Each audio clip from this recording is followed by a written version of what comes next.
welcome to Beware of Spoilers as the year comes to a close. I am Adam. So, we're going to round out this year with a few episodes devoted to catching up on things that I may have missed. So we can get a well-rounded year in review when me and Peter do that in early January. I think we're doing that the 9th? No, the 7th. The 2nd is Monday. That's when we're not doing it. We're doing it that Saturday. The first Saturday of January. We're going to do our year in review, and we're going to do top 10 movies. We have some other cool things planned, but that'll all be in that episode. For right now, we kind of want to get, I've seen a lot of movies this year. I was going through, I've seen over 70 movies between streaming and theatrical. Problem is, the theatrical offerings for me were limited by the fact that the biggest theater in the area was down for renovations for most of the year until Avatar reopened it. But for right now, I'm catching up on some of the movies I missed. So I'm going to be seeing today's movie. We're going to talk about Aftersun, Tar. I bought yesterday on the Amazon store. And it's one of those things where it's I buy it and I'm like, should I just have gone to see it? Because I paid $20 for the movie on Amazon. And if I paid $20 for the movie on Amazon, then why did I, if I just went to the theater, it would have only cost me, $15, if I went to the other theater, Also, I don't think Aftersun played in that theater. I think Aftersun I would have had to have gone to see at, Hamptons International Film Festival, which I did not. I did, what's it called? I saw She Said There instead. And I paid $30 for that luxury. So, yeah. So we're going to get this one out. I also am going to watch Tar, which I have not yet seen, the movie about Lydia Tar. I bought that for $20 too. That one did play at the movies, but I didn't go see it because I didn't want to. It's so weird because it's I don't know why I did it where I don't want to pay out of pocket for it, but at the same time it's well, does it matter? Does it because you're paying more now. I think it's more the driving on top of it is how I justified it in my head, whatever. It's neither here nor there. I paid for the movie. I now have the movie. I will watch the movie. So Tar, After Yang is on, what was it? It's on Showtime, so that I have Showtime already, and then I think after I watch it, I'm finally to get rid of Showtime. And finally, Netflix is releasing on the 30th, which Friday, they're releasing White Noise. So here be the schedule for those of you who are interested in the movies for the rest of the year. So today, Aftersun. Tomorrow, we're going to do After Yang, unrelated to each other. Then that'll be the 29th. The 30th, Friday, we will do Tar. Oh no, we'll do Tar tomorrow, After Yang on the 30th.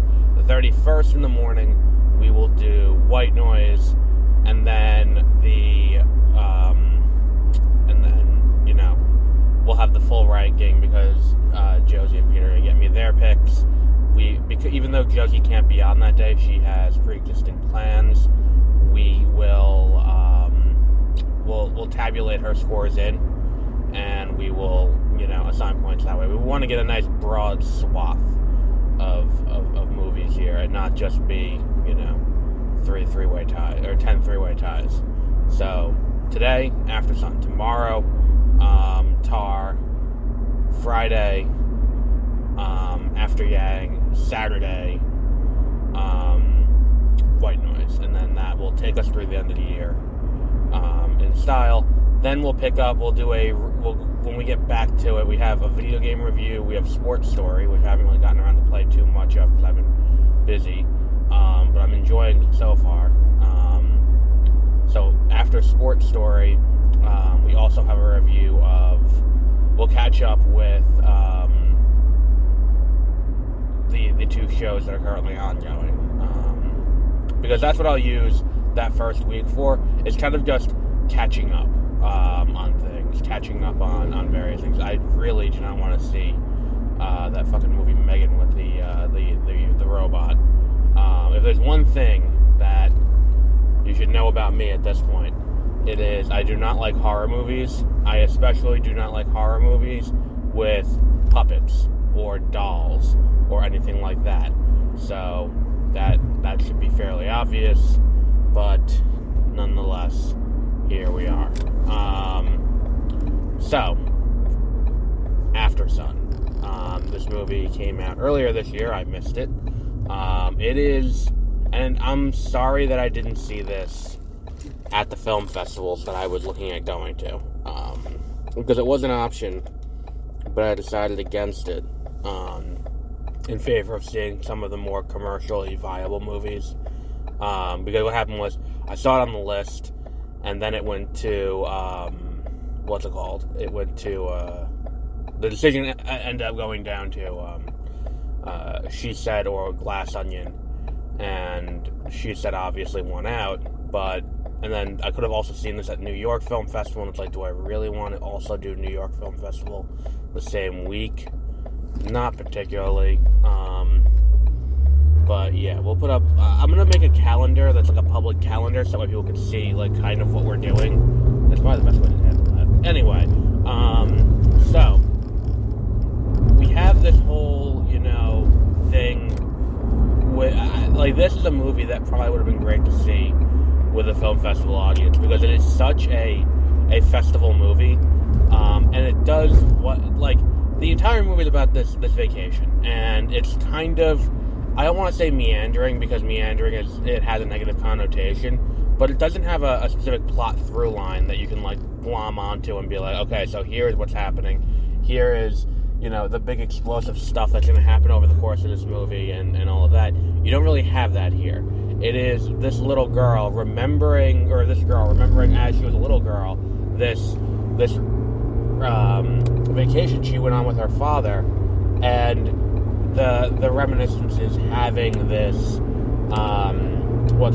this kind of effect where, as a kid, she doesn't realize what's going on, but as an adult now, looking back, she can see everything that happened.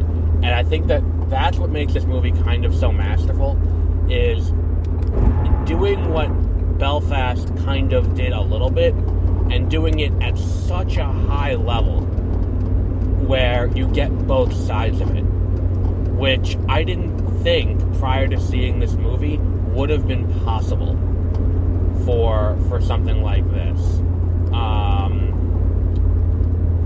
And it just performs on every level in that regard. It's just so well done. I guess I'm just kind of in, I watched this, I was like, how the fuck did I miss this movie? And it all comes down to that one little bit. And the girl who plays the little girl does such a great job in this movie. Oh my god, everything about this movie just works so well. I love the aesthetic that goes into points where it's like, at times it looks like it was shot on a camera from that era, like a mini DV kind of thing, and it's just this great, that visual aesthetic goes a long way in selling the era, and it just, everything about this movie just works for me. This is one of my favorite movies of the year, I think. And really, more than anything, it comes down to the fact that it does play on that childlike innocence, where as a young, as an older child getting into early adolescence, there are aspects of the life that you don't know about, like your parents' life and stuff like that. And playing with that, while also having the undercurrent of the melancholy of the hindsight of it, because you have the adult version, kind of, not, she doesn't narrate, but it's like having the adult version, looking back, and that, kind of functioning to reframe what you've seen.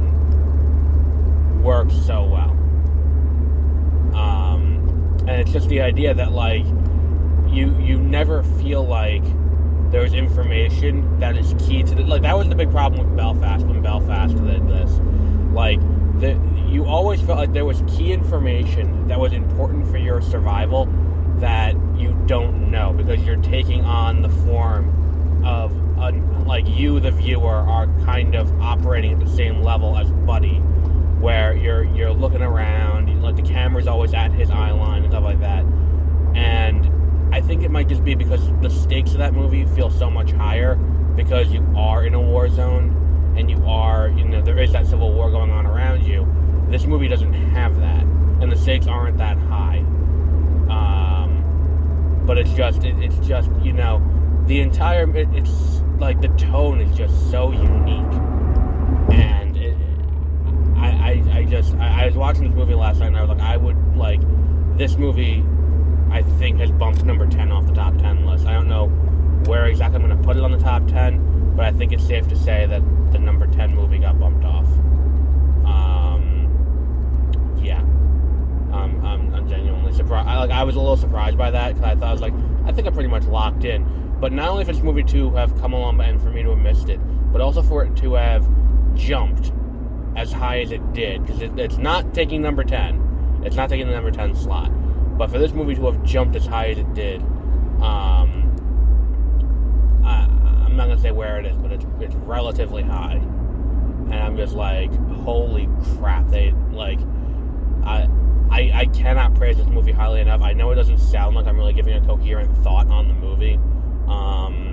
But it's just, it is kind of the factor of, there isn't really a through line, besides they're on vacation, but there isn't really a narrative through line through the movie, which I'm always a fan of. Like, like the whole, like, anytime you have something like this, like, it feels kind of like, and I hate the term, but like kind of a mumblecore movie. Like, it has that feel to it a little bit, where it feels low budget. Like, it feels like it's just about life and about, people going through life, and for a year where Cha Cha Real Smooth came out, and you're like, oh, fuck me, like, this movie is, up its own ass so far. It's like, this movie is not that, and if it's based on reality, the fact that I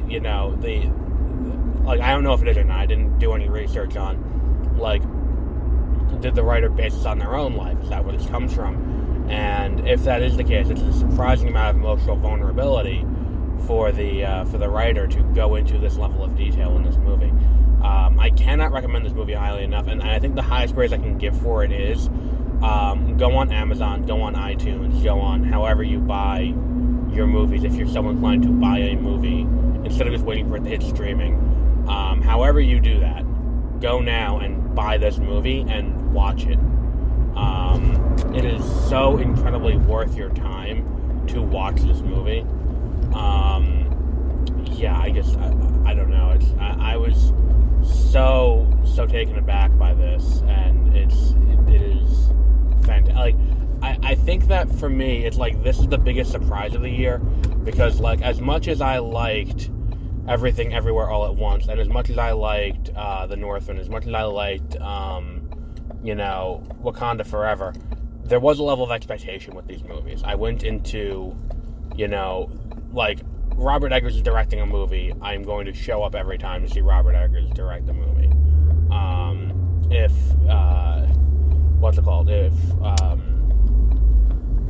Everything Everywhere All at Once, I saw that trailer, and I'm like, this has the potential to be something really special. Like, you can watch that trailer and be like, I have to see this movie. This looks just batshit insane in the best possible way. I have to go see this. You have that. I don't think you have nearly the same thing. Like, this one, this is the biggest surprise of the year in terms of quality compared to expectation.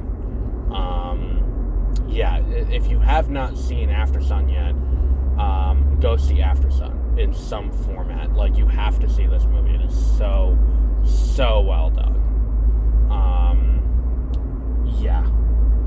We'll wrap up there for today. Like I said, we have a few new episodes coming this week as we try to round out the year and get as much in before the new year as possible. And then we'll be ringing in 2023 with, I guess, Megan. I don't really want to see that. But I don't know what else is opening. And I really hate the amount of really shitty movies that are kind of early next year. Because we're in, and I hate the term because it doesn't really apply anymore, because we have a lot of good and interesting movies come out now in January and February, but we're in Dumpuary, which is where we get all these shitty ass movies. Like last year we got the 355, which wasn't great. There was that documentary about fucking implosion at the what's it called, the GameStop short selling, and all of that. But we also get the Oscar movies that are, finally doing a theatrical run, and we have the shorts collections that are coming out because they are, once the Oscars come out, we'll know who's going to be in the shorts category. I'll go see those, and we'll talk about those, and, we'll see then. But until our next episode, which will be tomorrow morning with,